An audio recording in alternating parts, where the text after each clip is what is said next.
All right, all right, all right. What's up, peoples? It's your boy, MM2K, back again with another one with my astute co-hosts of the show of all shows, Scram Punks. What's going on, peoples?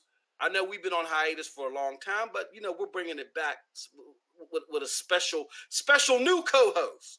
So before we go any further, let's just introduce the new official longtime co-host for the rest of his goddamn life. My man, your man, the one, the only, Dirt Griggity! What's going on, Dirt? Oh, nothing much, man. Thank you. I am so excited to be a part of this, brother. I appreciate the offer, and I'm definitely going to enjoy this, man. Oh, no problem. Let's do it. Hey, we're glad to have you on. Of course, this is a show where the old people get together Yes. and we shake our fists at the window of the gaming industry. I just thought of that. I did that all by myself. You should be proud of me. All right. But enough about me. Now to the other co-host, the one that's been here, the one that's been trying to use Microsoft Edge to his demise. Why we had to start at 10:45 p.m. specific. The one, the only TRS. What's going on, y'all? TRS Fusion Wolf here, trying to use Microsoft Edge like a pony bot, but it ain't really working right. I was trying to bring Microsoft Edge in as the new Sony. You know what I'm saying? Like it's the god. That's what I was trying to bring it in, but that didn't work because as soon as I tried to use it, it just crashed everything. Okay, so I guess it's not the god. Let me see here. I guess all audio levels should be good. I'm gonna just turn this up a little bit. There we go. There we go. Okay, that's good. That should be good. All right. So as people are filling in, because a lot of people probably didn't think this was gonna happen. It's like, oh man, they on that bullshit again. Let's talk about our gaming weeks as I tweet this out to everybody. So Griggity, let everybody know what you've been getting into your gaming week or gaming weeks or all that other good stuff, man. You could just fill us in. I'm sorry, my audio cut off for a second. Oh, my bad. No, I was just saying, if you could let us know what games you've been getting into for the last week or so. Oh, of course, I've been playing the greatest game of all time, Spiderman. I've been enjoying that, and of course, by me being African American, I playing 2K, and I've been enjoying that. Damn. Are you playing it with your chicken controller? I have a chicken controller that's grease-proof. Grease-proof, yeah. And also has some watermelon on the side. I've been enjoying myself. That's the only way to do it. Hey, TRS, I know. Have you heard? Did you hear about the chicken grease controller?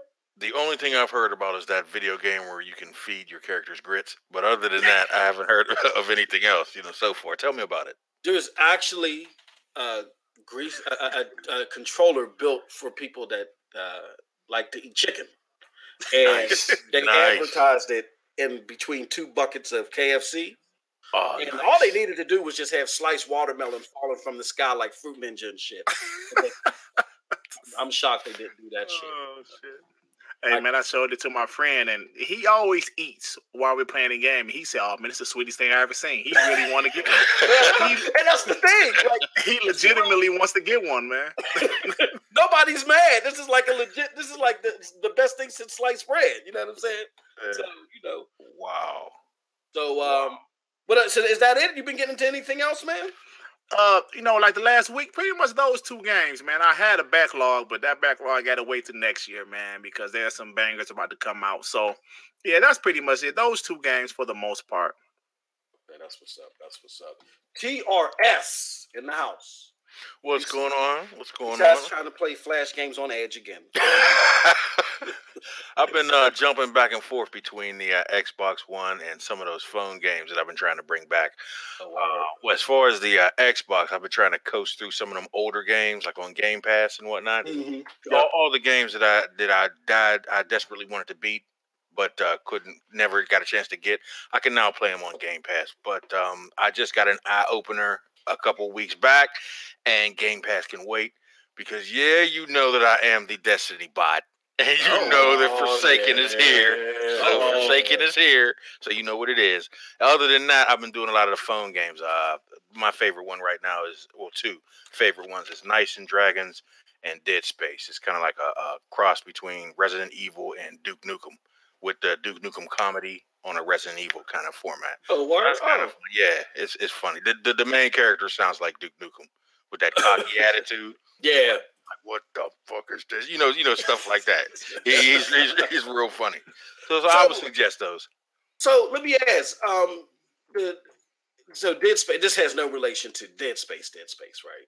No. It was a rip-off name, but it's a completely different game. I got you. Well, they don't give a fuck anymore because they done went and disbanded Visceral Games, so we'll never see that. You know. Yeah, this one's zombies. It's zombie. It's kind of like remember Jason X, where Jason was on the ship. Remember that movie? Oh yeah. Oh, you see. This is kind of like this. This is like a virus went through this big galactic ship, and everybody became zombies. And your Duke Nukem ass is running through it, trying to get clues and stuff. And you've got little side jokes and side phrases and stuff while you're going through it. You know. All right, so big up to the chat real quick. 6996 said, "Yo, I ain't calling no man Lil Redbone real shit." Hey, yo, 6996, stop you shit. Stop and he said that shit on Twitter, didn't he? That's been the catchphrase, man. That's been the okay. I ain't calling no man Lil Redbone real shit. Let's stop, man. Hey, yo, big ups to Mr. Righteous Fish. I know he's like, damn, where y'all been at? He says, too many brothers in this room. Someone got to call the cops. Hey, shout out to Mr. Righteous Fish, man. He always leave comments on my video. Big ups to him, man. Hey, me and Mr. Righteous Fish, when I still was, you know, and look, when I was still in my field mode, you know what I'm saying, where I was still, you know, clipping his toenails and shit. Mr. Righteous Fish, me and him were going back and forth because he was like, man, you feel a little, you seem like you're a little dismayed, MM2K. And I'm like, yeah, man, I've been clipping Phil's toenails for the last 2 years and things just ain't right, man. So he's been consoling me in my whole disgruntled Xbox phase. But no, big ups to Mr. Righteous Fish, man. Yeah. Shout out to him, man. Yeah, no doubt. All right, man, we got some, as y'all can see, we got some fire topics. I am getting into, I'm trying to scroll through Twitter, and see if I posted this out to enough people. I think I did. The Bang House, what's up? New sub, The Bang House. What's going on, man? Appreciate you. Yeah. And Mr. Righteous just said, I support our people's dirt. Cool. I'm down with it. Bro. Love it, man. Love it. All right, let's do this damn thing, because you know, we want everybody to, you know, everybody got to get up and go to work. You know what I'm saying? So, you know, I can't be doing all my long talking and stuff like that. All right, so let me see. First topic. The first topic is we haven't been here for a while. I wanted to do this last week, but we weren't able to do a show last week, and that's all on me. You know what I mean? I was playing with Edge last week myself, so, you know. So I want to talk Cyberpunk before we get into the super juicy. Okay. Your impressions of Cyberpunk did a demo. As we know, Cyberpunk is the forthcoming game from, oh, damn, I drew a blank. Help me, Dirt. Who's the company? CD Projekt Red. CD Projekt Red. You know, the makers of The Witcher, which is still my favorite game of this generation. You know what I'm saying? At me. You know what I mean? They created Cyberpunk 2077. They're working on that, which is inspired off Cyberpunk, 2020, the tabletop game. It's reminds you of Blade Runner, got a Blade Runner feel to it, a sci-fi shooter, a game that, you know, drew me to the Xbox. I would have loved to see Xbox really put some weight behind this and try to get some type of exclusivity to this. You know what I'm saying? That would have been super big, but excuse me, they didn't do that. It is what it is. So with that being said, the game is coming out. People's minds were blown at E3 when they saw it. They finally released that trailer to the masses. People's minds were blown again. You have some people on the periphery though. Big ups to the homie Mooch. But Mooch is like, that ain't nothing. I want to get everybody's thoughts on that. You know what I'm saying? What are your thoughts of this game? one of the things that people complained about was the first person view. Talk about that too. And how far up on your list is this game? Well, me personally, man, I thought it looked pretty good. It's very high on my list. First off, because of the developer. Like you said, The Witcher 3 is my number one game this generation. Love that game, even though it took me a year to beat. Love that game. But yeah, man, the game looks pretty good. The first person view doesn't bother me at all. I actually enjoy first person games. Yeah.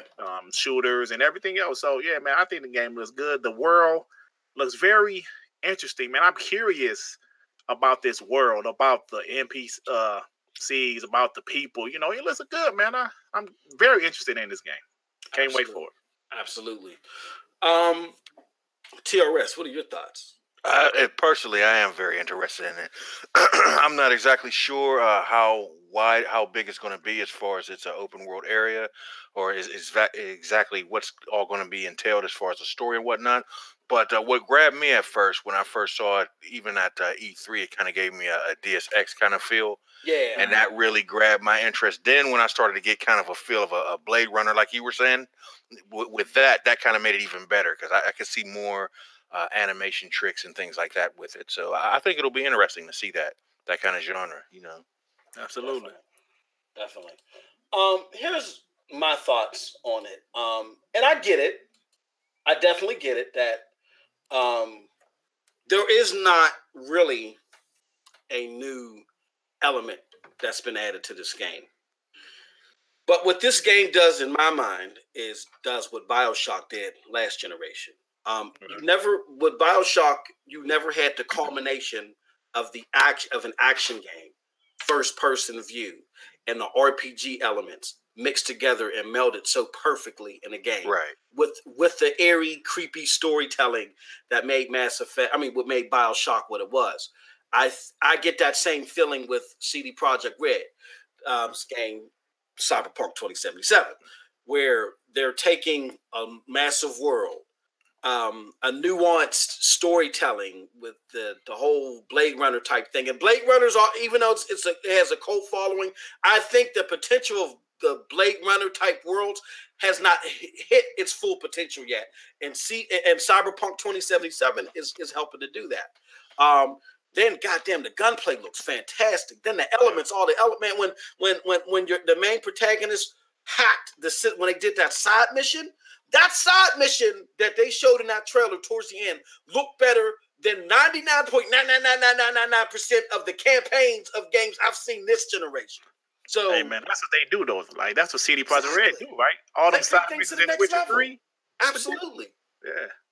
So, with that being said, no. Are you seeing some brand new mechanic? No. But sometimes innovation is a collaboration of familiar parts, but put together in a new way. Right. That's what I think that they've done, and that's what I admire about the game. You know what I'm saying? And it's on the top of my list. Like, I think we talked about this on episode 11, but, you know, for shits and giggles, for people, you know, and let's talk about Anthem, because that's another game that is like a big ticket item game that people have on their radar. But I think the reception is a little bit more mixed than Cyberpunk. Like, what are you guys' thoughts on Anthem? What is your amp level on that? Anthem looks fantastic, like as far as the graphics, but I need more. Like, is it like a Destiny? You know, it looks to be like a Destiny, and I'm not a big Destiny guy. So he's taking shots at TRS. No, so I'm not sure. I'm going to get it definitely, but I'm not quite sure yet from all the footage we've seen so far. So yeah. I'm not sure about it yet. TRS, what's your thoughts, man? I kind of like it. It's but the only problem is it's impressing me less and less. When I first saw it, it kind of looked like he was saying, like a kind of like a Destiny thing, but more of an open view kind of Destiny, especially with the flying and the jetpacks and things like that. That really grabbed me. The fact that it isn't exactly like Destiny and it's more like mechas, that kind of was nice, because I don't want it to kind of mimic Destiny. I saw the most recent video on that, and it didn't really grab me. The one with the narrator, it didn't really like grab me like it did at E3. The one main thing that I'm a little worried about is that they're saying that BioWare is not going to focus Anthem on like the story itself. They're going to kind of stay a little bit more off of that, and that's not really good for me. I'm a story guy. So I mean, if you mix both of them really, smoothly, that'll work for me. But if you just make it all just less story and more earn this, earn that, I'm gonna lose interest. But I think I'm gonna enjoy it. It's on the top of my list, but not as high as Cyberpunk anymore, and probably not as high as Devil May Cry at this point. Woo! Oh yeah, shit! I forgot about that. Yeah, and but the thing is, BioWare is known for story. Right, exactly. That's going to be a bit of a letdown if this game doesn't have much story at all. Yeah, they said they're going to take away from a lot of the story branching, and I was like, what? No, that's what you do best. Come on. All right, let's go to our chat. Our chat got a lot to say about this. They said, at MM2K, my man, the Bang House, said, I want to see CD Projekt Red create their own IP. They need to be tested. They are not original creators of anything. Oh, shit. God damn. That's how to look at, that's how to look at the glass as half full and spit in it, too. Damn. Now it's full. Now it's full. Now it's full. Mr. Righteous Fish says, BioWare is an empty shell of what they used to be. I'm worried of that game. He also says, okay, him and Banghouse was talking about different games in here. No, let me address both of those. CD Projekt Red here. I hate to do this because I've been doing this like for the last few weeks, but ever since I've read Blood, Sweat, and Pixels, it's changed my perception on shit a lot. And CD Projekt Red was a company built upon taking good things that existed and making them better. You know what I'm saying? Like they used to be a company that back in Poland, I think that's where they originated from. Games used to be pirated a lot.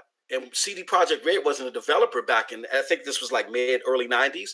They created pathways for people in Poland to buy games and want to pay for them by adding extra maps and physical swag and shit like that, and they became successful. So that's how they became to a start. So they've always been innovators of ideas that are already out there. So I get that. Also, I don't mind them enhancing things opposed to I don't mind them enhancing things opposed to fully innovating things, because if they're not the largest company in the world and they're independently. Can you guys hear me? Yes, I hear you. Okay, all right. I think we had a little bit of stagger on the podcast a little bit. Can everybody still hear me? Yeah, I hear you perfectly. Okay. I think they had a little bit of they don't have the staff and they do have the money, but they don't want to waste the money on hiring Steven Spielberg and Todd or Ron Howard to direct your shit. You know what I'm saying? Like they want to focus on building great experiences, even if those experiences originated in somebody else's book. So I get what you're saying, the Bang House. No, it's true. Hopefully one day they'll become big enough to where they can have a fully authentic idea. But the way that they perfect these ideas, man, it can't be touched. Mr. Righteous Fish also said that BioWare sucks. Get your guys' thoughts on that. What do you think, TRS? Is the BioWare of old? Do you think they suck now? What are your thoughts? I wouldn't say that they suck, but I would say that they aren't nearly the same as they were before. As far as what BioWare has come out with recently, unfortunately, I haven't tested too much of their new stuff. If anything has been, this year recent or last year recent. So I can't really say, just how deep they've de-evolved. But the fact that they're not blowing up right now just lets me know, because considering what they came out with in the past and it didn't keep going. And also with the sequels to certain games that they've done that shall remain anonymous that sucked as each one came by, as each one was created. But I can't really say how bad they're doing. I just know that they're kind of at a very weak level right now because they're not blowing up like they used to. Okay. And they were known for some greatness that I really admired. What's your thoughts, Dirk? excuse me. Well, even though the A team didn't do Mass Effect Andromeda, I still believe it kind of left a black eye on that team. BioWare. Well, you know what? Before Mass Effect, what was the last game we did? The Dragon Age. Dragon Age. Dragon Age. Dragon Age. Yeah, and that didn't really, blow up like that. Yeah, there was no wow with that game. So I tried. maybe they're not right. Maybe they're not as quality as they were, or maybe they are. We don't know. They got the Casey Hudson guy back, that went to Microsoft for a few years, and he's back now. So I guess it's a wait and see game, but they're not high as they were before. But then again, maybe they're kind of evolving with the times. They're making a multiplayer game instead of a story-focused game. So we'll see what happens, man. I don't know. I don't know if per se they're trash now. I think a couple things happened. I think first and foremost, they had a problem with Mass Effect, regardless if it was the ABC team, the prison guard team, whatever. They screwed up. That screwed up. Yeah, you're right. That left the stain. That left the stain. You know what I'm saying? On them. And I think with the volatility of EA, with all this shit, EA stock is up and down. The volatility and the micromanagement of EA and the pressure of trying to rebuild that name that they have with this brand new MMO type of game that they've never really done for console before. Right. And the rumors are that everything that this is it. This is the kit and caboodle for BioWare at EA. And if this game does not, if Anthem does not reach expectations, don't be surprised. Don't be surprised if something. If we see another Visceral, you know what I mean? I think with all that pressure, BioWare is not as steady and as focused as far as giving us that tip-top product. Because I'm going to tell you this much, unless they've been told to do otherwise, BioWare is very braggadocious. And they're one of those cocky people that they know that their shit is so good, they'll show you something every 2 months. You know what I'm saying? They're calling your house. Did you watch that last BioWare trailer last night? Check it out before you eat that biscuit. You know what I'm saying? They're doing whatever they can to let the world know that they're showing you their shit, and they're showing it to you all the time. And the simple fact that you don't feel that energy, it's kind of quiet, like how it was with Mass Effect Andromeda. It has a brother nervous. I don't know. And then I'm going to tell y'all, and then y'all can let me know what y'all think about that, and then we can move on. I didn't like the fact that last reveal, they were showing more Destiny-like shit. Like, Destiny, at the time that you're dropping this, people were leaving Destiny 2 to play Destiny 1 again. Yep. Why are you mimicking something that people were running away from at the time? That's what really scared me. That was a sign of desperation. What are you guys' thoughts on that? Well, unless it's trying to be like Destiny 2.0 or surpass Destiny, it's really got some shoes to fill, because the way it was advertised in the very beginning all the way up until now, it's going to have to really explode and just be that God game, like the next thing that you really are into, because we've been looking forward to this game for quite some time now. And they've had every opportunity to revise whatever they needed to revise and just make it that badass game. I still have faith in it, but not nearly as much as I did in the beginning. Right. They've really got to do. I think that with this, they're really going to have to be innovative with, especially like maybe gameplay, some of the mechanics, maybe even some microtransactions. I don't know, but it's going to have to shine, because there's too many gunners out there right now to just come out with a mediocre game of that genre. So absolutely, I'm worried about it. You know what?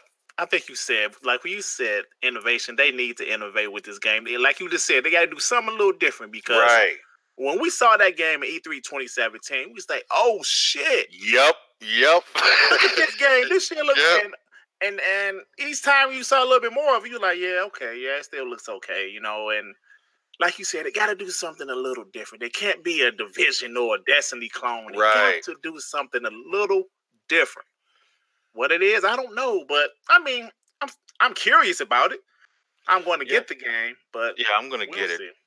We'll see. With all the shooters that are out now, this has really got to come out and just somehow, some way, blow all the other games away with like innovation. It has to. It's been long awaited, and it just needs to come out and just give us that same feel it did when we first saw the first trailer. Maybe the mechs will do something. Maybe Yeah. the mechs, you flying around like Iron Man. Maybe it's something to that. You know what I'm saying?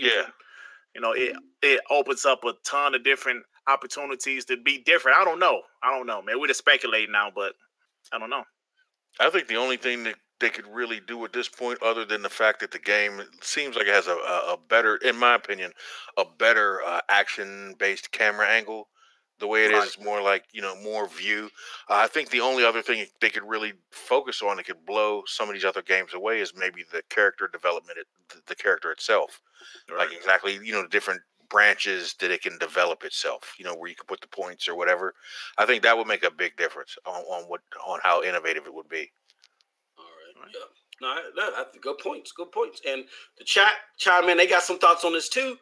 Banghouse says, "I wish Microsoft bought BioWare." Woo! They do. Yeah, they do too. I guarantee they do too. Yeah. When Microsoft let them go, oof, the first time after Mass Effect 1, I think someone put the revolver to their head and it just it was the chamber just was empty. Yeah. Can you imagine if they was a first party Microsoft studio? Wow. Bro. Mass Effect being the first 3, all of them being exclusive. Wow. Bro.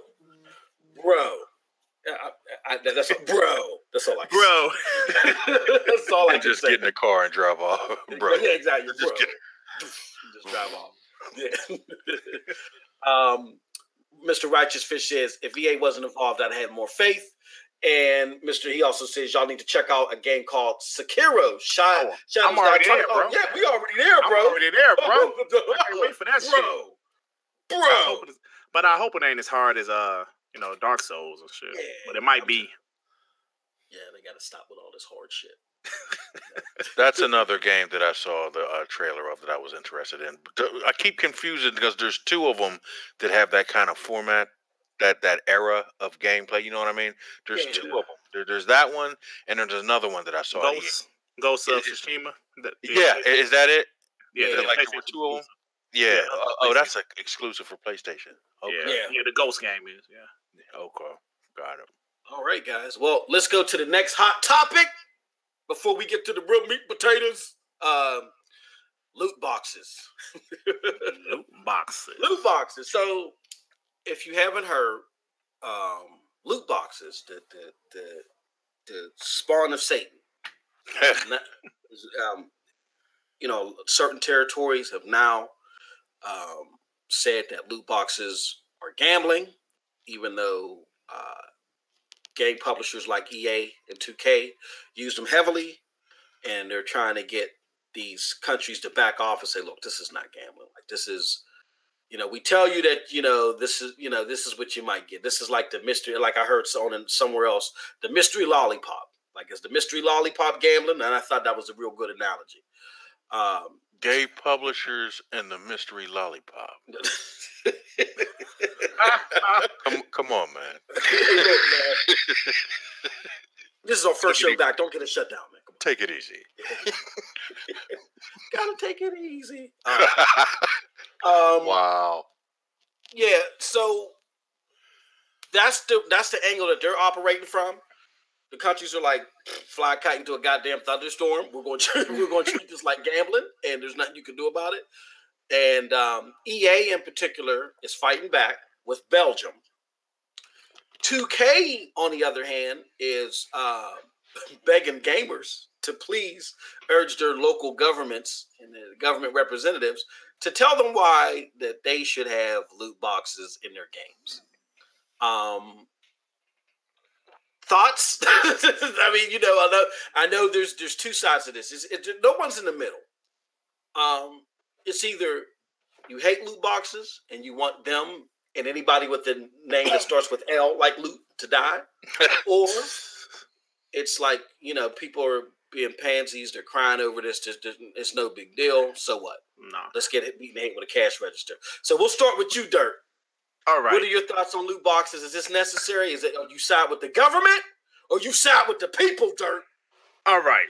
Now, first off, let me tell you, I'm not necessarily against microtransactions, but I am against loot boxes. Okay. Because I want to know what the hell I'm getting.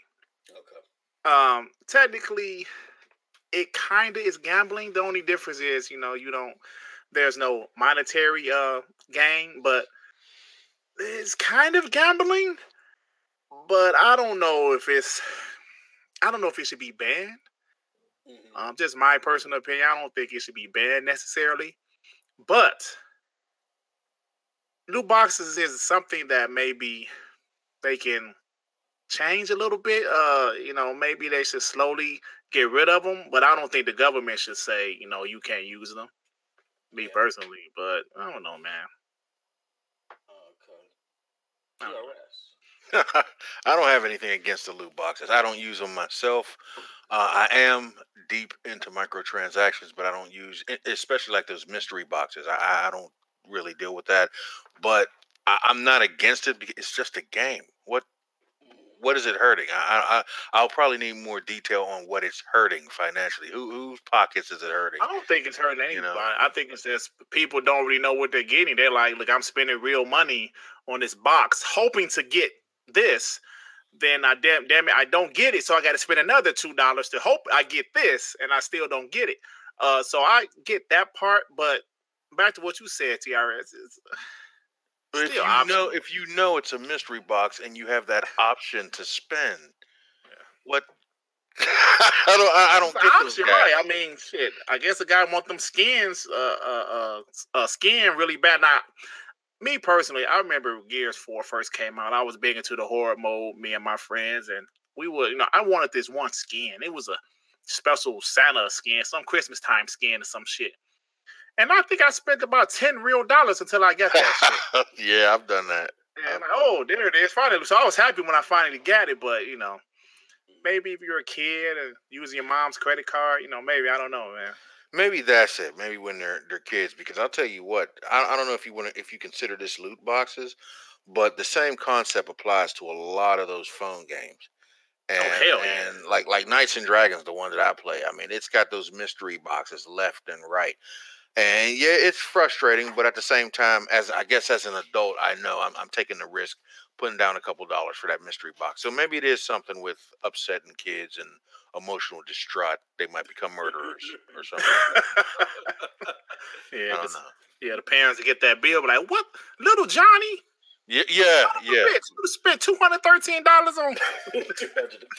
First, it was pay-per-view. Now, pay-per-view. Then it was Jukebox Network. Yep. We showing our age with that shit. The box. The box. Hey, man, 2 Live Crew videos, man. Oh, non-stop. Non-stop. Remember, and then Luke Skywalker came on. I want to show y'all this video, but the government told me I can't do this. Yeah. You spent $2 on a video. It was only 3 seconds long. That was horrible. My mama said, what is this box shit on the phone? What is this shit? Saw that 2 Live Crew Meets a Hornet video. I said, oh, shit. Oh, man. What was the one I Want to Rock Right Now when they were in the pool? And all them chicks were, man. I know some people in the chat don't know what the hell we talking about. No, they don't. Good times. Hey, what y'all say? Metamucil depends? What? Luke Skywalker, what? Episode 12. Talking about Star Wars. Jedi in the pool? What? Right. Type of beast. Was it a lightsaber there? Mr. Righteous Fish in the chat brings up 2 good points. He says, really one, two statements, but really one good point. He says, in Korea, they made law that companies had to tell people what the odds were. And to add to that, odds were loot boxes, et cetera, et cetera. And so this is where I come in the middle. I'm not a government zealot like Dirt and I'm not a don't tread on me wearing t-shirt lover like TRS. Okay, I come down the middle. You know, that's me taking shots at my co-host. Here's what I think about loot boxes. It's the gift and the curse. Okay, loot boxes, like, I think you could do something sensible, like Mr. Righteous Fish is saying, to where, okay, let's put what the odds are on there if they want to do that whole gambling thing. Right. But here's the curse when you get the government involved.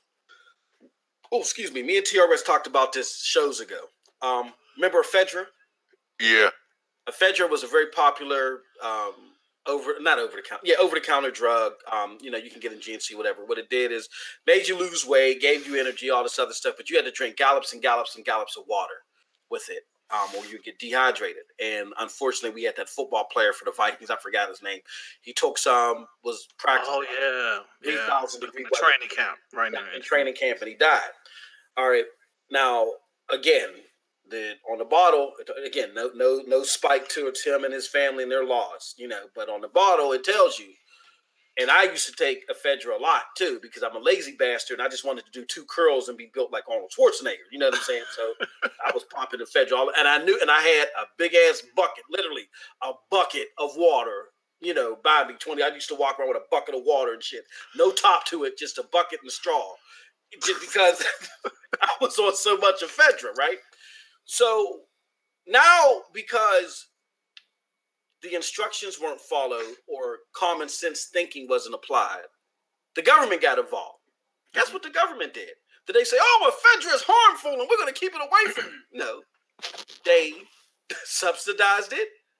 They turned it into a government FDA-approved drug, and they resold it, but only with a government tax on top of it. So with that being said, I am all for people not getting beaten in the head with cash registers. I'm all for the consumer being as much as possible. Now, the whole, you know, let's give this a shot aspect is part of the lore.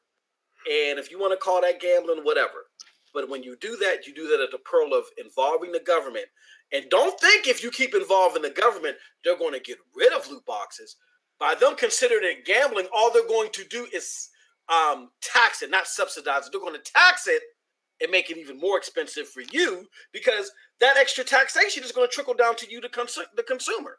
So just think about it before. And then another thing to think about is, I just want everybody to put this in perspective before you say, MM2K, I'm never watching the show again. You're a son of a bitch because you always side with the companies. Think about this. Games are $60 right now, right? Mm-hmm.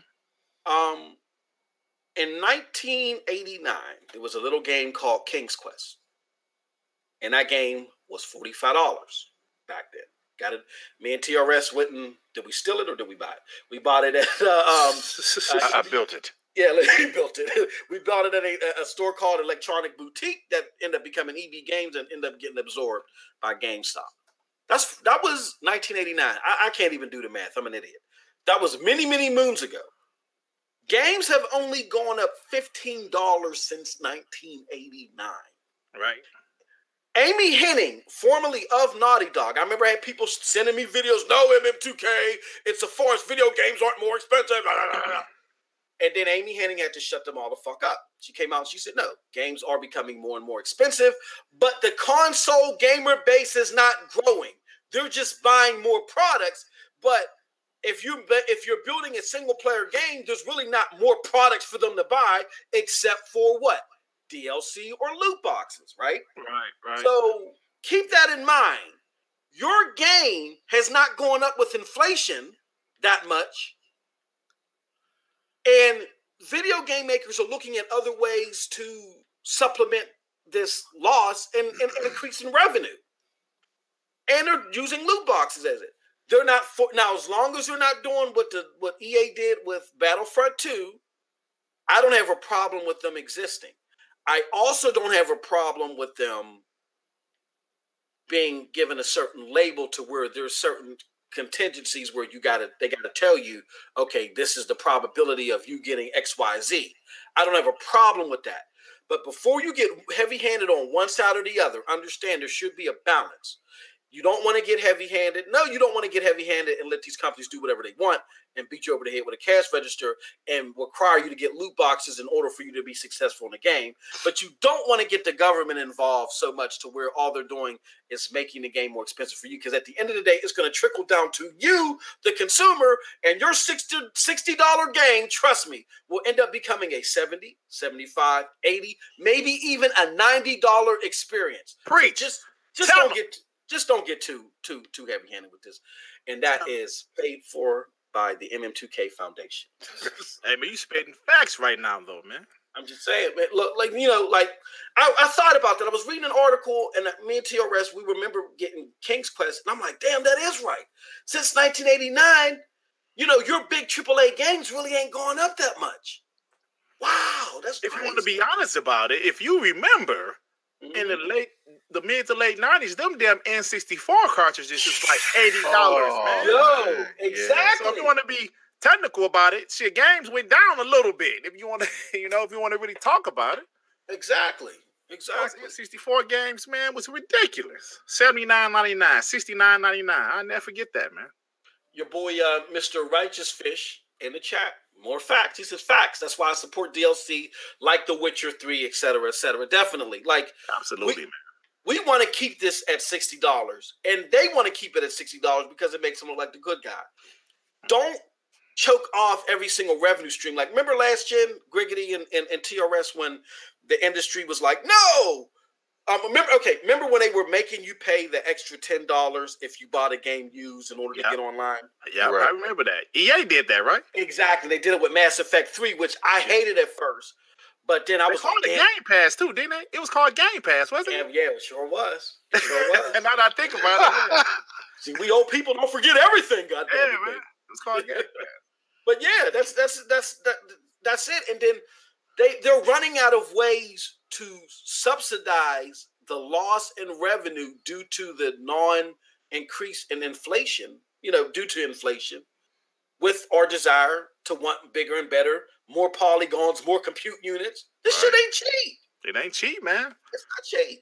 Millions of dollars, man. Millions of dollars to make games now to make. When they told you, that was an eye opener to me before I really got too headstrong in this shit. When I found out at the end of last gen that it took $100 million motherfucking dollars to make BioShock Infinite, I was like, holy shit.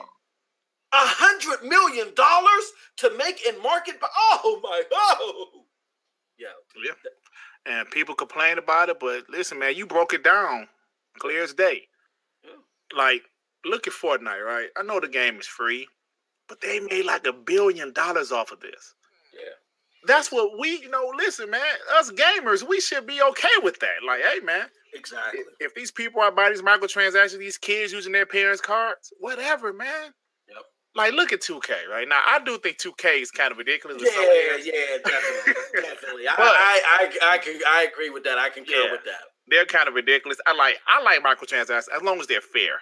I think 2K goes along with theirs. But man, listen, they're making money and they're going to keep on making 2Ks. You know what I'm saying? I'm a big fan. So whatever, man. I figure it's optional. You don't have to do it. You don't have to do it. But if there are people doing it, let them do it, man. Absolutely. It's a business at the end of the day. People forget that sometimes. Yep, they sure do. Before we move on, because we really didn't get to the meat and potatoes yet. We only got like 10 minutes, so we're going to have to run through this. The Bang House says games should go up $10 with free DLC included. Not a problem, But they are going to, it's either that or they are going to go up. They are going to go up. Well, they already have that now, those special editions. Oh, yeah. That what killed me though? No, this is an example of bad. When I bought my Mass Effect Andromeda, I bought the $100 edition because I'm a big Mass Effect fanatic. That $100 edition didn't come with shit. It was because there was no DLC. So in that case, I got my head beat with a cash register, and I didn't appreciate that. Yeah. So, all right. Any other thoughts before we move on to the meat and potatoes? Just one more thing, man. Can I ask you guys something? As far as them trying to do their little thing with the loot boxes and whatnot, I know this may sound stupid to somebody who really cares about that, but unlike me, I don't really care. What would be the point of telling me the stakes of the chances that I would have for the loot box if I'm still going to do it? What is? Yeah. How does that make it more legitimate? I guess it's like the lotto. They say, you know, I guess a Mega Million is 1 in 300 million motherfuckers to win. So I guess they say, I don't know, man. That is true. TRS, I mean, why couldn't you just let us feel like we were coming across something good? You motherfucker. Yeah.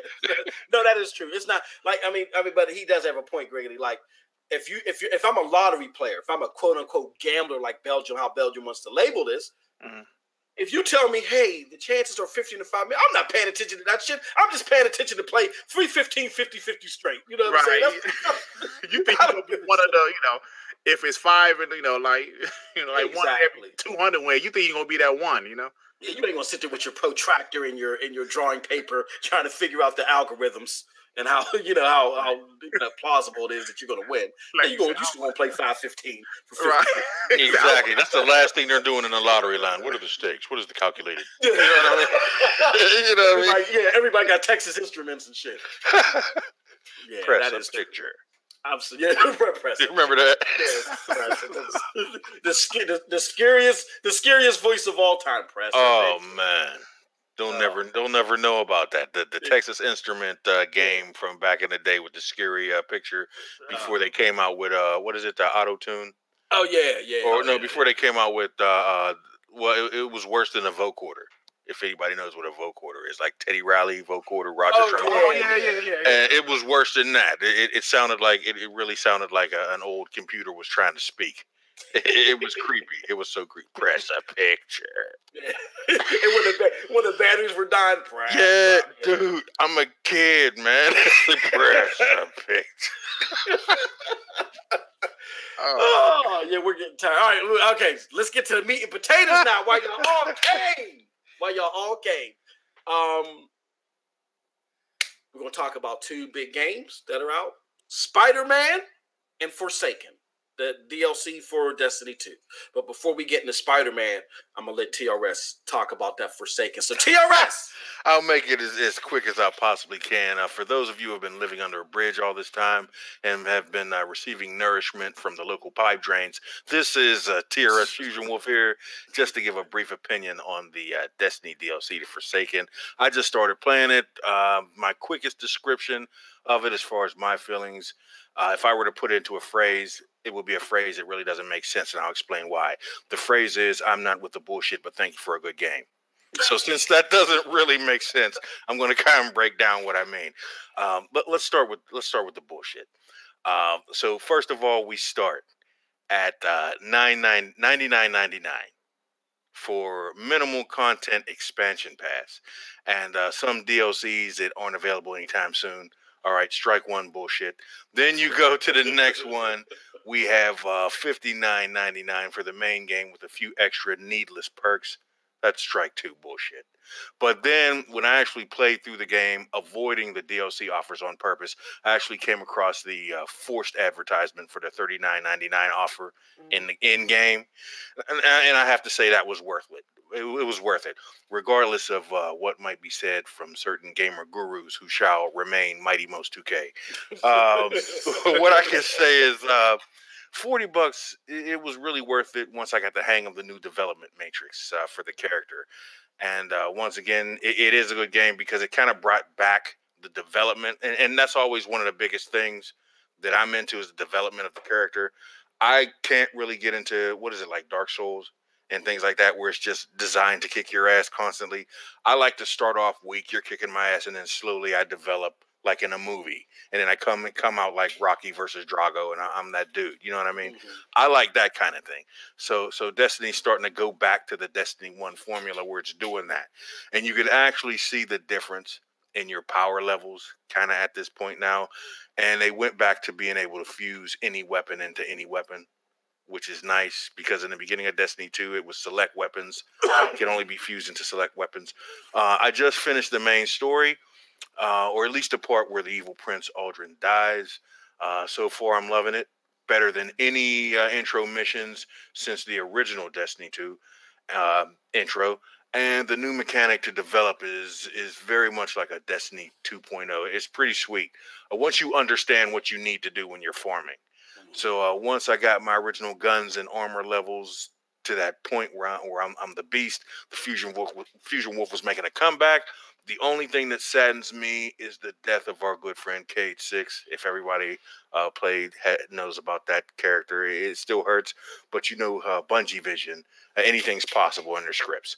So so other than that, I like it so far. In the beginning, I was a little skeptical, but as I began developing myself, it started to remind me of Destiny 1, which is what everybody's kind of running back to anyway. So I think that's what they're trying to do. But there's still a lot of complications I got to get through that would still make me fuss about Destiny 2. But I'm enjoying it. It's giving me that fun feeling from Destiny 1. So a lot of people might not agree with me on that, but I'm a Destiny bot. So I'm starting to get that Destiny bot feeling back. So I'm liking it. So that's pretty much all I had to say briefly on it. Was that brief? It was brief as some loaded depends. No. Right? Oh God. No, that was cool because to piggyback off of that, I'm going to I've actually purchased the Foresaken DLC. Yes, I know MM2K. Whoa. Shit. I know I created a video that got the most hits that I've ever had in my life. Talking shit, I never showed them love. But here's what happened. Ring the alarm. I was able to get the game and the original DLC for $20 and Forsaken's $40. So that's $60. I don't mind paying for $60 for the game starting from scratch if Forsaken really changes the trajectory of everything and makes it a good game. My issue was if I would have bought this motherfucker at release and I was planning on buying the $100 version, I'd be mad as hell. And I think $40 was too much, even though it was a lot of work. I just think it was too much for the people that already bought the game. I think it should have been $40 for the people that just purchased it, and maybe $10 to $20 for the people that bought the game originally. Were of the original supporters. That's just my thought, but it is what it is. But no, that's good. So, and I've heard nothing but good things about Forsaken. Everybody said it's bringing it back to Destiny, which is bittersweet. It's great that Destiny 1 was great, but damn, you gotta go backwards in order to be good again. So who knows? Yeah. It's a sad sign, but we'll dig more into that. We'll get more from TRS. All right, last but not least, before we wrap things up, let's talk about that Spider-Man, Griggity. Spider-Man. What's your thoughts on it? I played some of it, got my ass. What's your thoughts? As an Xbox guy, I am going to be 100% honest. And I gotta admit, man, the game's pretty good, man. It's damn good. I was kind of like irritated by the praise that the game was getting before it came out. I was like these ponies were out of control to me. Pretty good, man. The graphics are good. It's a lot of fun swinging around as Spider-Man. I've actually did a lot of side missions or collecting things before I really got into the main mission. Like I picked up all of the book bags, and I've had a ball doing it. So I'm really just starting the main missions now. I actually did a couple missions. Well, that one mission with your girlfriend. What's the broad name? April O'Neil. No. Oh damn! Ain't that the Turtles? Bunny clacking. Oh, Mary Jane. Mary Jane. That was her little stealth mission. April O'Neil. That's the Turtles. Oh damn! Oh shit! And damn, Moss not. They both DC right now. He's sleepy.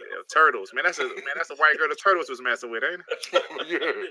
Yeah. So anyway, yeah, man. I like the city, man. The city is live. Cars moving around. A lot of people walking around. I've experienced some glitches. I have, but nothing that make me, want to make fun of the game. I mean, there's been some funny ass glitches I've experienced, though, to be honest with you. But my first boss fight, the guy was shaking like a crackhead. I was like, what the hell? Is this part of the game? I was like, is this part of the game or is it a glitch? And come to find out it was a glitch. But you know, I ran into some glitches. But no, man, the game is it's pretty good, man. I gotta give Insomniac credit, Sony credit for actually Insomniac to do the game. Mm-hmm. Yeah, so far so good, man. But one last thing I will say, I do believe so far what I've played, I think the Metacritic score is pretty accurate, though. I think it is about an 87. It's not a 95 or anything like that. Mm-hmm. I think 87 is a good score. Gotcha. For it so far. So far. Just out of curiosity, what were your thoughts on God of War? What would you rate God of War? Oh, did we lose Griggity? I absolutely adore God of War. Okay, you adore God of War. What would be your score? I would give God of War, honestly, a 10. 9.5 to a 10. I adore God of War from beginning to the end. Okay. Most, did you ever mention your score? Did I mention what? Did you do like a stream or anything mentioning what you thought about it? Of God of War? Yeah. Did you beat it? No, I didn't beat it yet. Oh no! Okay, I got it. Yeah, the reason why I asked Dirt that was because I just wanted to give people a perspective because you know how a lot of the fanatics and the zealots are. Oh, he didn't say everything perfect about Spider-Man, so he's just a fanboy. No, Griggity gave God of War a 9.5 and a 10. So this is his honest opinion. And Griggity, even though he prefers Xbox, it's okay. It's okay to prefer Xbox. Even though he prefers Xbox, he doesn't hate Sony games. Griggity, hey, you know what? Don't get it twisted. I'm an Xbox dude. I'm not a neutral, no shit like that. I'm an Xbox guy. But I give credit when it's due. I actually enjoyed the 3 big exclusives this year from Sony: Detroit, God of War, and Spider-Man. I'll be honest about that. They're pretty good games. And that's why he's part of the crew. We're all about games here. We don't, we may talk our shit here and there, but it's all about the games at the end of the day. And I wanted to get back to that too. That's where I originally was in the beginning of all this. Like the Xbox guy who loved the selective PS4 games. Yeah. You know what I mean? When I had both systems, now I have to get another system. But I want to get back to that point where I'm aware of the playability of both consoles. Yeah, right. Yeah. I mean, here's the thing: if you're an Xbox guy, there's a reason you're an Xbox guy, and right.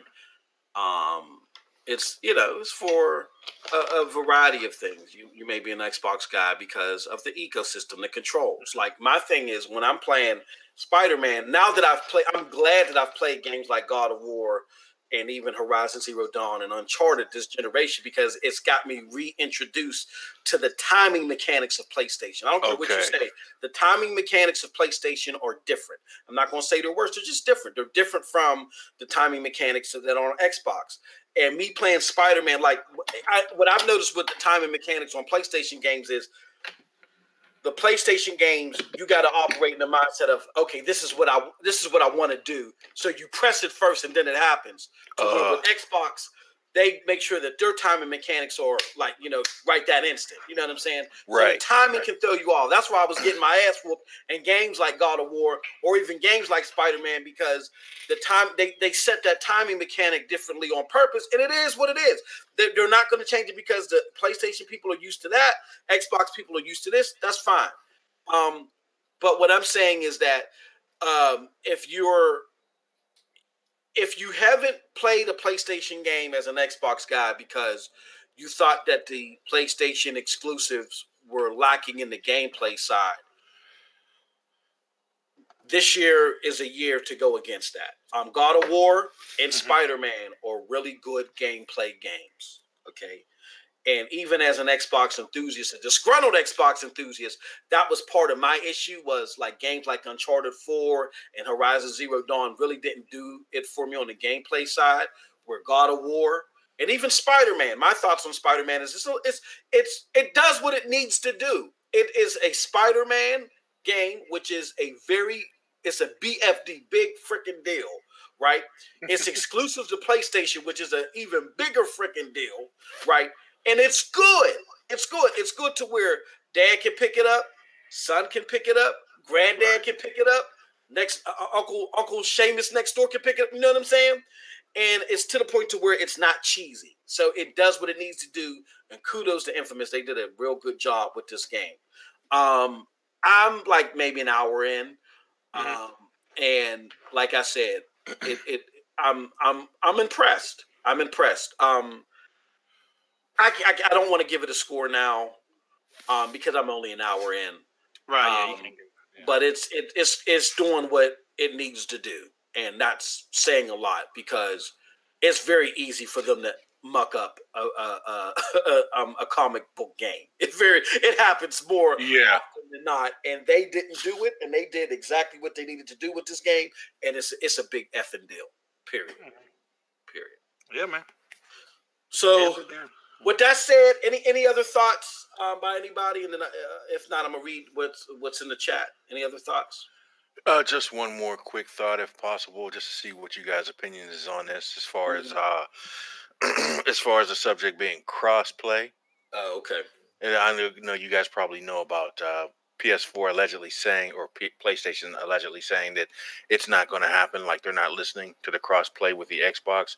But what has recently happened is that Bethesda is actually pressuring Sony, saying that crossplay is non-negotiable for Elder Scrolls.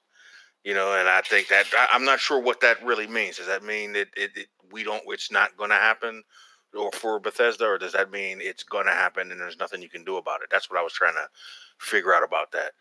But even Mike Ybarra was like, all games should be crossplay and progression with the right input flexibility and gamer options. So I don't know where that stands. So what do you guys think about that? If that made any sense? I'm gonna let Dirk tackle that.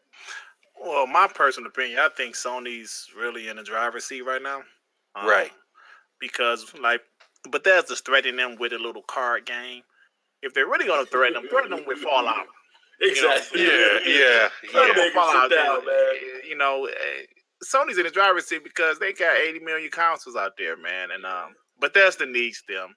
Yeah. Probably more than Sony needs Bethesda. Maybe, but they definitely need them, and they're just threatening them a little bit with a little card game. So, me personally, it's not a big deal at this moment to me, the whole crossplay thing right now. But moving in next gen, man, maybe, because I think. Go ahead. I'm sorry. Go ahead. No. I was just saying, we're in. Even though it's our present, is really the future that we're living in. You want to be honest.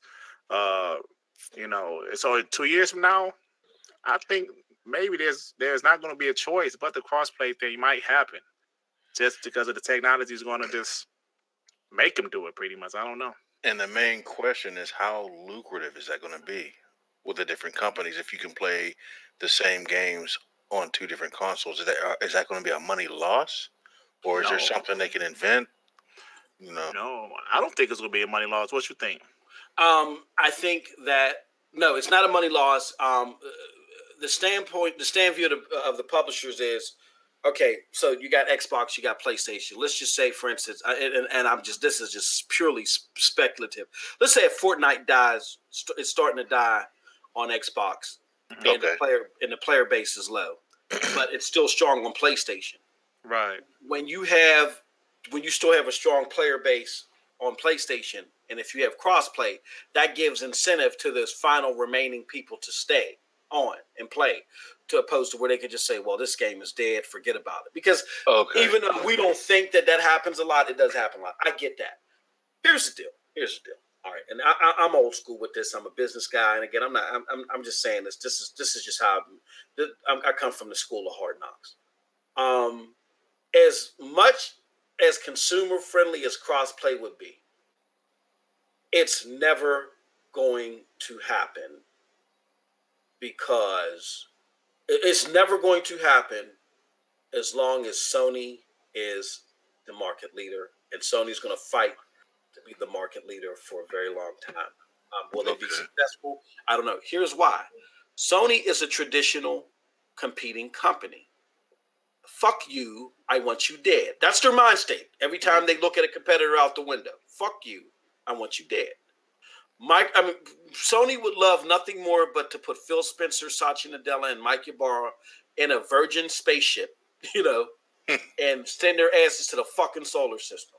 They could care less about them. And as Jack Tritton told you after he left, it's all about Sony. Everybody that's in that building has to think for the betterment of Sony. That's it. Period. Now, what Sony does is they know how to play the game. Like we said to TRS since we've been growing up. Go ahead. I'm sorry. Oh, no.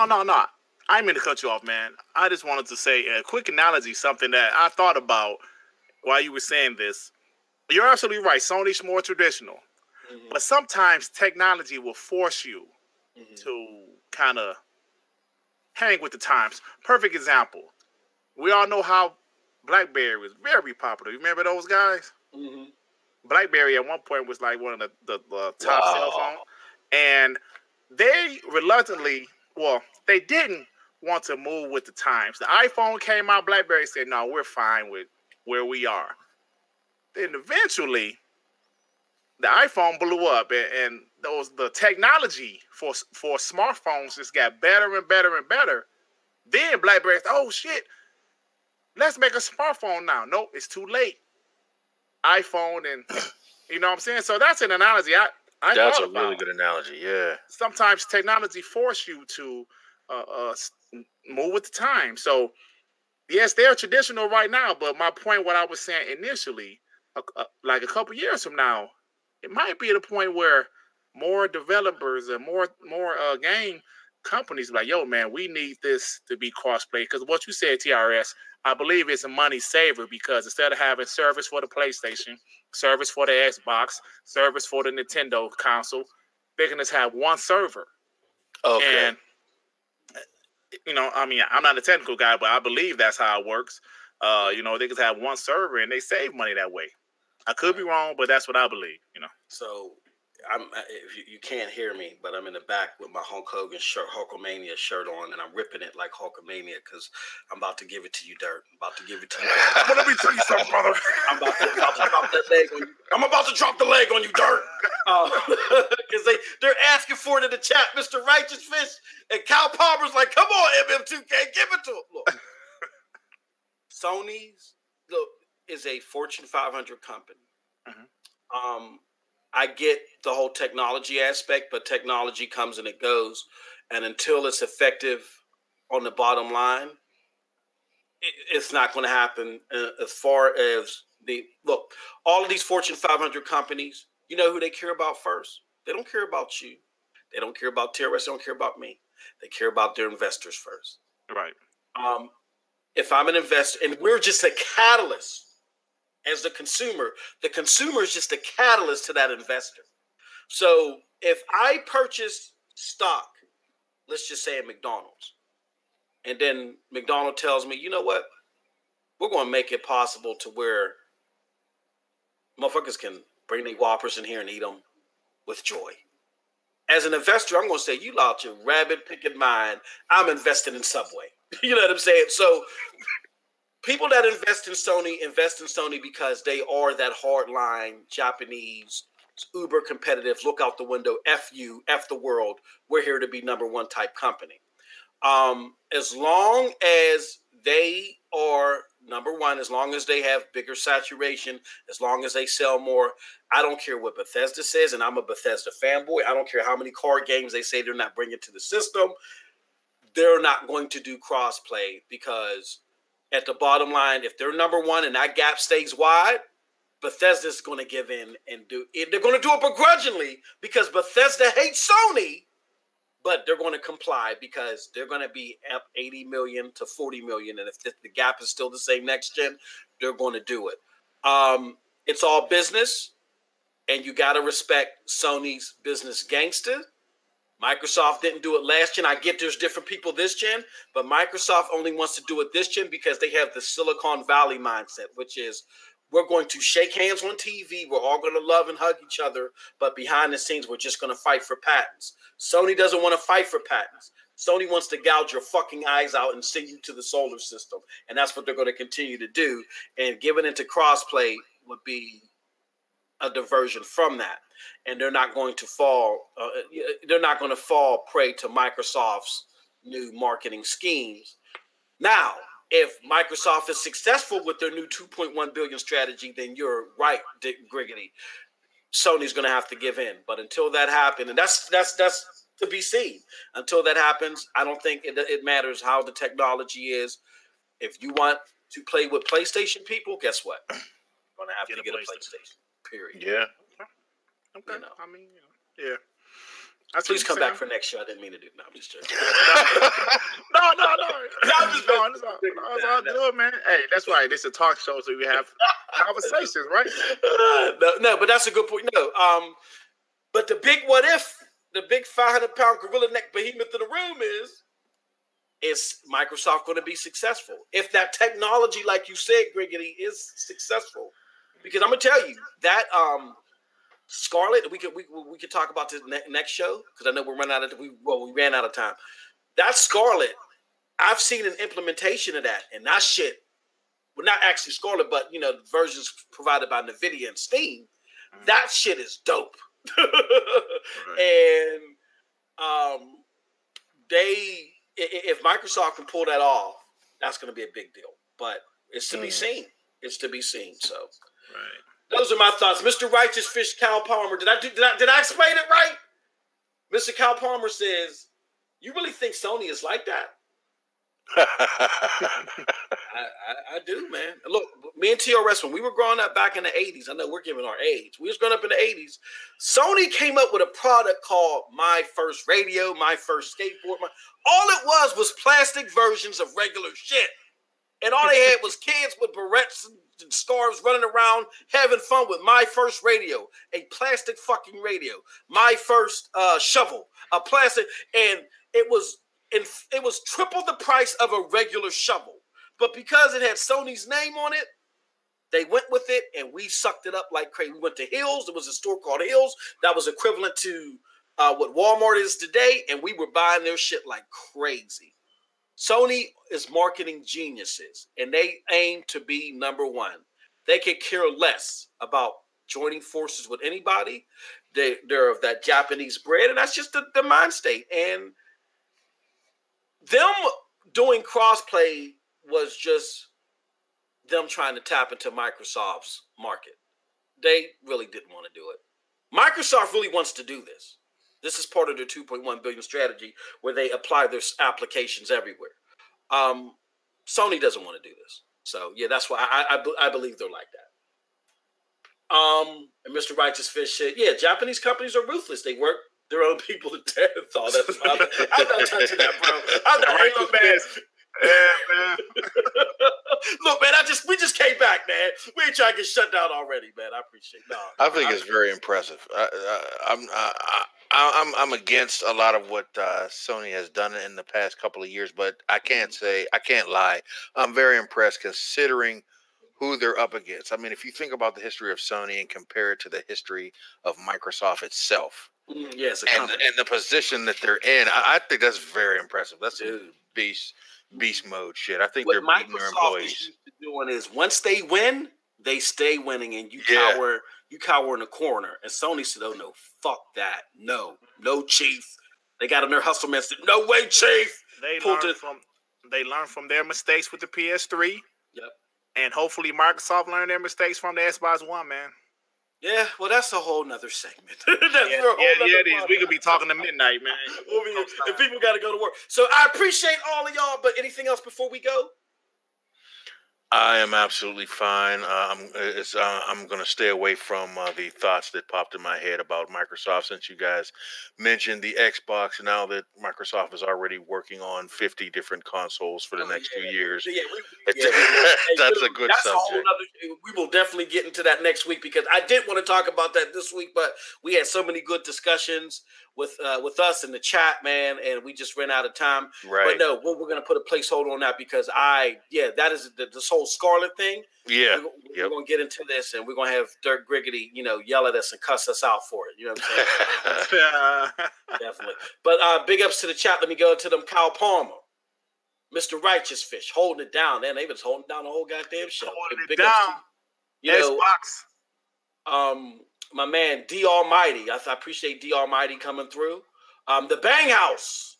I already called the Bang House. My fault. 6996 just coming there talking shit. Man, leave Lil Redbone alone, man. Stop. And that's it, man. And I appreciate everybody, the co-host, my man Griggity for joining, man. We really appreciate it. Big ups to Griggity. You know what I'm saying? Man, this is fun, man. This is fun, man. I love it, man. And my man TRS as usual. Killer Hill's gonna join us one of these days, right? You saw Killer Hill today, didn't you? Yeah, I saw him today, man. He's got to get his system hooked up. Yeah, we gotta get the pony back on the show, man. We gotta get the pony, man. He's talking. He repped pony, and he does it so smooth. Yeah, Microsoft. Yeah, he did. Microsoft ain't got shit. He did. And he says it in a way that where you feel compelled to agree with him. He's lighting a cigar while he's saying it. Yeah. But we got to get Killer back on the show. But no, big ups to everybody. Big ups to chat. I thank everybody for sticking with us and enjoying the show. Thank you. If you like, please hit that subscribe and notifications and all other stuff. We are also on iTunes. Give me a couple days. We will have this on iTunes. It will be on Stitcher. It will be on Streaker, and it would also be Spreaker. Goddamn Streaker. What the hell's wrong with me? And it will also be on Beyond Pod and all of your favorite podcast applications except for SoundCloud. Sorry, folks, but it'll be everywhere else. So, with that being said, big ups to everybody. Thank you for joining. And everybody, you have a wonderful gaming day. Peace. Peace out.